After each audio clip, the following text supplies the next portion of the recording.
Hide and seek streaming on Aha. Movie story plus points minus points. Family watchable కాదా? Movie చూడాలా వద్దా? Rating ఎంత? వీడియోలో చెప్తా, ఫుల్ వీడియో చూడండి. ముందు స్టోరీ వచ్చేసి, మూవీలో హీరో శివ ఆర్మీ డాక్టర్ కావాలని మెడిసిన్ చదువుతుంటాడు. కానీ వాళ్ళ ఫాదర్ ఆర్మీలో చనిపోవడంతో శివ వాళ్ళ అక్కకి శివ ఆర్మీకి వెళ్ళడం ఇష్టం ఉండదు. తర్వాత మూవీలో డెలివరీ బాయ్ని ఒక తెలియని వ్యక్తి మర్డర్ చేస్తాడు. అప్పుడు పోలీస్ ఇన్వెస్టిగేషన్ స్టార్ట్ అవుతుంది. తర్వాత శివ ఫ్రెండ్ కూడా బిల్డింగ్ మీద నుంచి దూకి చనిపోతాడు. అప్పుడు హీరో శివ పోలీస్కి హెల్ప్ చేస్తాడు. తర్వాత శివనే ఆ మర్డర్ కేసులో ఇరుక్కుంటాడు. స్టోరీలో మెయిన్ పాయింట్ చెప్పట్లేదు, మూవీలో చూడండి. Plus points. Movie plus points పెద్దగా ఏం లేవు. BGM and story main point ఒక్కటి బాగుంటుంది అండ్ మూవీ ఫస్ట్ హాఫ్ బాగుంటుంది.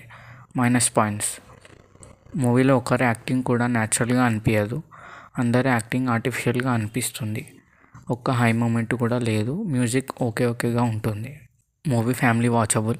Adult scenes and bad language ఏం లేవు. ఇక మూవీ చూడాలా వద్దా అంటే, decent first half and average second half. Crime thriller ఇష్టపడే వాళ్ళు ఒక్కసారి ట్రై చేయొచ్చు. అండ్ స్టోరీ మెయిన్ పాయింట్ కోసం అండ్ ఫస్ట్ హాఫ్ కోసం ఒకసారి చూడొచ్చు. రేటింగ్ వచ్చేసి, ఇది నా పర్సనల్ రేటింగ్, 6.5/10. Thank you.